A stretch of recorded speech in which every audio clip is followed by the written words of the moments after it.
It's John Foster, johnfostertennis.com.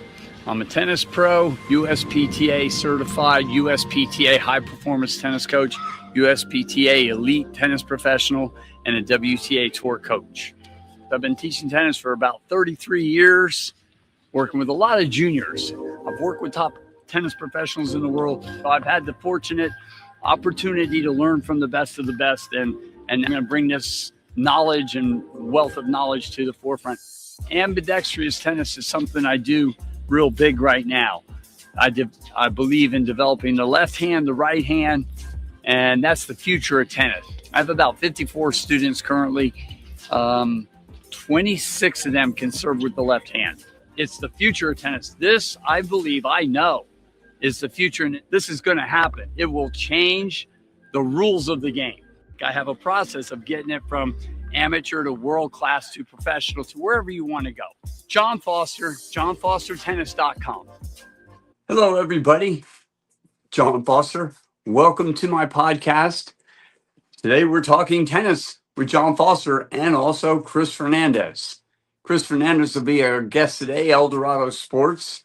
As many of you know, I've worked with Chris in the past doing media events, soccer. We have the World Cup going on right now, and Chris Fernandez, we'll welcome him to the show here shortly. We're going to talk about tennis and the future of tennis and what's going on now with tennis. Of course, the big story is pickleball in America. Well, pickleball in America, is the sport right now. And it's been really picking up steam lately. I'm from Houston, Texas. That's where the tennis has been really. Texas is a great state for tennis, and with pickleball now, primarily I've noticed, and I've been talking to coaches all around the country, where we've been losing tennis courts to pickleball players, and this is a problem in some areas, but it's picked up so much steam now that it's almost accepted that pickleball is the sport to play. I have many videos of pickleball players, young kids now. I think we're losing players that could possibly, become champions one day in tennis, and they're not being directed back or towards tennis, but towards pickleball. This is a problem, and that's what we're here to talk about. Talking tennis with John Foster. I have a book coming out called American Tennis, the history of tennis, how it was formed, when we came into really recognition of being a great country representing tennis on the world stage and in the Grand Slams, Wimbledon, US Open, French Open, Australian Open, the Grand Slam tournaments, winning a lot of these with great players such as Jimmy Connors, Andre Agassi, Pete Sampras, champions like this, and our last great champion, Andy Roddick, back in 2003. And in 2003, when Andy Roddick became number one in the world, for a very brief short time of maybe 13 weeks, I believe, he was number one, and played 4 Grand Slam tournaments. Has a great show right now, and I think America and the world is getting to know Andy Roddick and how brilliant of a tennis mind he is.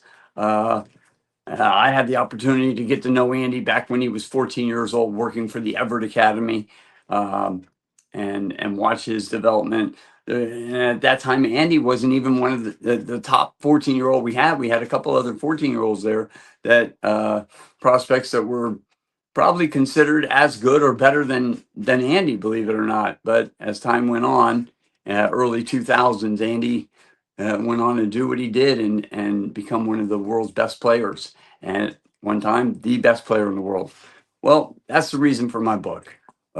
Nowadays, we don't have somebody. We do have a few players in the top 10. Taylor Fritz and a few others that are coming along, but do they have the game to become number one in the world? I don't think so. And I don't think my opinion is alone on that. Um, are we creating players nowadays? No. Uh, we're not even creating players that can make college tennis teams. College tennis teams right now consist of maybe 40%, sometimes 30% of the team. So we're not developing players. And that's what the book contains. What are the problems? Why aren't we creating players anymore? Why don't we have the antibiotics being taught in America and going on and competing against top the top players from around the world, other countries? Spain right now uh, is producing more players than the whole United States. Spain, I don't even believe, is as big as the state of Texas. So you can see the reason here for concern and for change.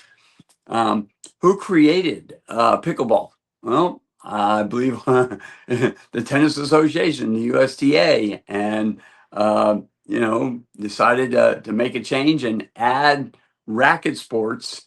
It's not even the United States Professional USPTA anymore. It's United States Racket Association, combining racket sports. Um, this is a big problem. You don't have one entity now, organization supporting the Tennis Association. I guess they felt it wasn't sustainable on its own.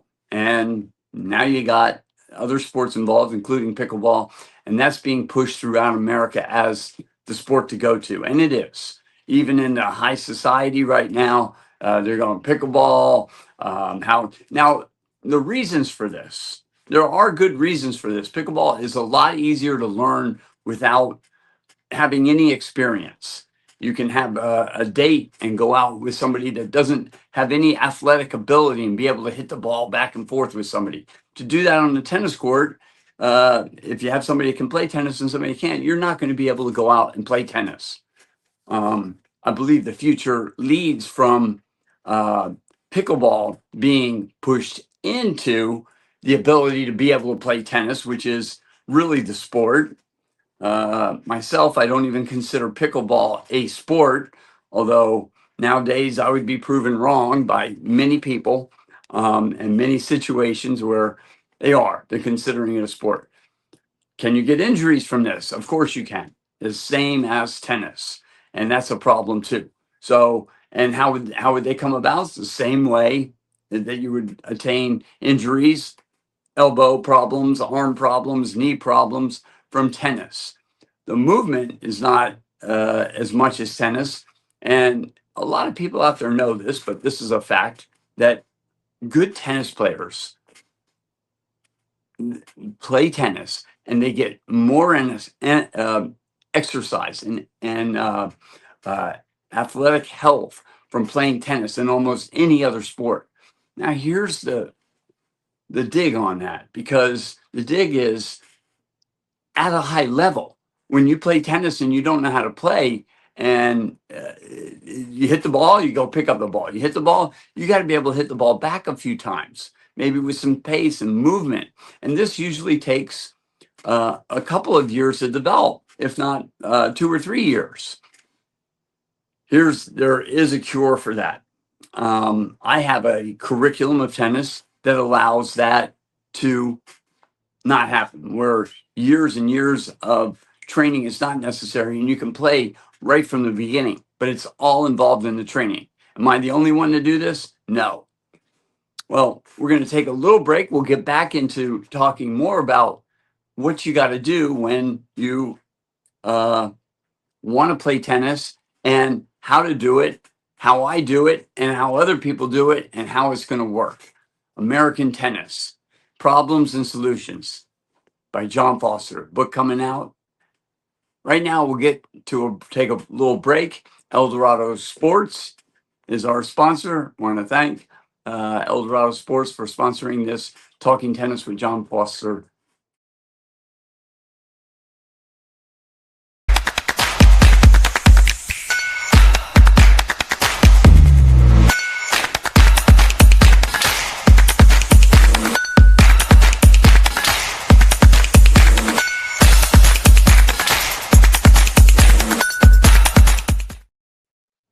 Welcome back, everybody.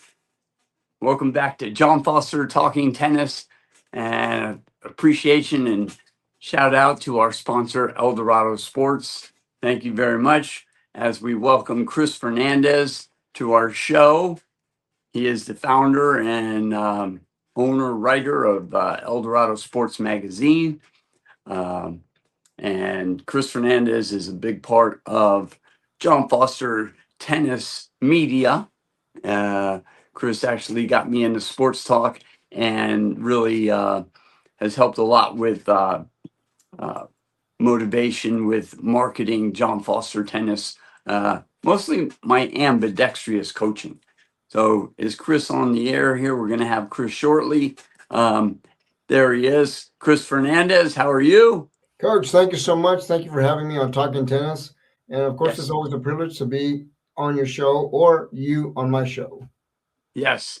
Yeah, we had many years doing sports together, baseball, the success of the Astros and the non-success of the Texans. But this year it could be different, Chris. Lack thereof, either Texans or the Astros, one of those guys is not working Yeah. out right. So hopefully, this is a year that hopefully the Texans get out of the bottom and get to the top, Coach. Yeah, well, they have a chance because they're so bad in the division they're in is so bad, so we still have a chance. We can win the division. The wild card, I don't think so. But we're here talking tennis, and Chris, I have you to thank for many years of social media and getting out my ambidextrous coaching. I think that is. Going to be the future of tennis, hopefully, for the young kids, keep making them better athletes, smarter kids, and keeping them aesthetically balanced physically as they grow up and become young men in this world. So today, our pilot show, we're talking about my book, American Tennis, and the problems with tennis today. The number one problem being pickleball. Of course, Um, we've beat that horse to death on pickleball. So, yeah, but for the folks who don't know or who seem to be very big on pickleball, my experience is, of course, I've had my newspaper for the last 20 years. I've covered everything from baseball to cricket to soccer, and of course, tennis also. I prefer to look at tennis as a from the outside looking in kind of thing. So I have more of the objectivity. I'm not involved. I'm not a player. I'm not a coach, and I'm able to look at things as they are. And with you, of course, I've been able to learn a whole lot from what and what to look for, and what coaches should and shouldn't coach, what works and what doesn't work. And so again, my objectivity is a whole lot better than majority of the folks. It's not to say that you're the only coach I've looked at. I've looked at many coaches in tennis and players and academies, to be honest, most of the people, so they can see and know that I'm just not being biased. I'm being truthful and honest for what is sports. I would never ever lie to you, coach. That's one of the things that I yeah. tell folks. You don't tell lies. You're not talking. You're not just saying something to say something. Yeah, Right. the pickleball is not. It's. I don't even consider it a real sport when it's I look at it as a means maybe to get started in tennis, but this is not being presented by the USTA yet and the teaching associations. It's still like it's its own thing, and it really should be a way to lead into playing a real sport, which is tennis. Something that has history behind it. And I, with the book that I have coming out, it's talking about the different areas where tennis could use improvement. And also doing that, I'm talking to many different coaches and top academies like the Everett Academy, John Everett down there, Rick Macy. You still have IMG, the old Nick Bolletary Academy. And years ago, I had the pleasure of getting to know Nick and bringing him actually to Houston and getting Right. to know him personally, working with one weekend with my kids. And then also that weekend, he did a presentation at Rice University and also at Westside Tennis Club. No, Uh, coaching. What really is going to help a lot of the folks with your book is that you're outlining those things that are positive and those things that are negative, especially in the whole pickleball aspect. It's letting you know and let folks know that the layout of what is pickleball and how it's affecting negatively or positively here in the United States, which might be Right. right now, from what I'm hearing from you, it's negative. Right. Let me, you know what, Chris, let me go through for everybody out there that is interested in this, just some things that each chapter would cover. Coaching, the coaching end of it right now, I think that's the main, a big problem. We have no curriculum for teaching tennis. Everybody has their own curriculum for teaching. Okay, the USPTA and which is not the USPTA, the US Racket Association now, and the USCA are together in Orlando. They used to be here in Houston, Texas. Uh, I believe that these associations need to get behind taking people from the pickleball courts to the tennis courts. Because recently I was down there in Florida and talking with the people at the front desk from the USTA. I asked her, how many people are, calling you every day regarding tennis or pickleball? And you know what she said, Chris? What? 50%. Oh, 50-50, and pickleball's on the rise. Now, this is the national headquarters for the United States Tennis Association. This is a problem. We need to find a way to get people from pickleball back into tennis. Although pickleball is in such a growth period right now that's kind of hard to do because I think they're growing so much, and the people that are investing in pickleball would probably fight back against this. So maybe this isn't the time, but it needs to be on the ears of the people that want to make a change and get back to a real sport, which is tennis. I All right. understand. I understand that very well. From my professional aspect point of view, it has to do not with the actual sport or the athlete. It's the propaganda marketing that's being pushed out there. What I would call in an article or newspaper a false narrative of what this sport Yeah. is and how it can help or aid the community or kids in general or people in general, which in fact, you've noted a few things that it does hurt folks in the long run as far as health is concerned. Right. The health is in playing tennis, not in the standing there and hitting the ball back, pickleball back and forth. And I've been watching a few of the videos and the drills that they do. Standing there and how to hit the underspin or topspin or hit the soft drop. I mean, this is the same thing you do in a tennis court, but you use your body more doing tennis. You have to move around more. That's what health is: movement, not standing there. I mean, yeah, you're getting some exercise, but it's like a fraction of what you would get if you were on the tennis court. The America has a problem. I call it the 3.5 dilemma, and that is the rating system they have: 1.0 to 7.0 that we use for many years, and it 1.0 being beginner and 7.0 being a professional player that makes a living on the pro tour. And 3.0 is a level where you start off and you can play tennis. And then 3.5, you're a little better. You can play tournaments. That's the beginning level. And we have people, Chris, that have started that I go to coach and I ask them, how many years have you been playing? And they say 19 or 20 or 25 years.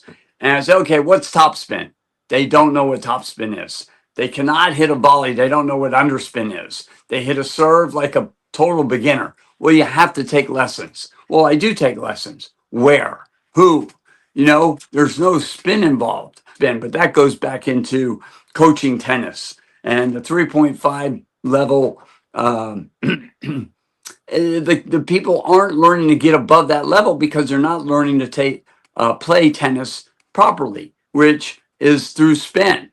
In my opinion, table tennis is a very good instructional way to start off playing tennis if you do it right. But if you play table tennis and you bump the ball back and forth, that's not playing table tennis or ping pong. Okay, Well, you got. but in your book, you're going to have a few other things that the tennis folks will be very interested in learning and reading. And again, Coach, the name of your book? Yep, American Tennis. Coming out hopefully here before the U.S. Open, or if not right after the U.S. Open. It'll have a lot of subjects that we cover, like college tennis and why our kids aren't making it into colleges, and we're losing scholarships to, John Patrick McEnroe is talking about that. There's a lot of people, a lot of top level players that from the past that are talking about the problems that we have, and I discussed with them, and those are discussed in the book about how to fix these problems. So it's not only the problems, but the book's going to have solutions. One of the solutions is ambidextrous tennis, making our players better. Well, we want to thank you all for this episode of Talking Tennis with John Foster, and thank you, Chris Fernandez, for showing up. Thank you for having me, Coach. Thank you so much. Yep, Eldorado Sports is our sponsor today, and look for us forward to the next episode of Talking Tennis with John Foster, and we'll cover more of American tennis and bringing it back to its prominence in American sports. Thank you. Have a great evening, everybody. Bye-bye.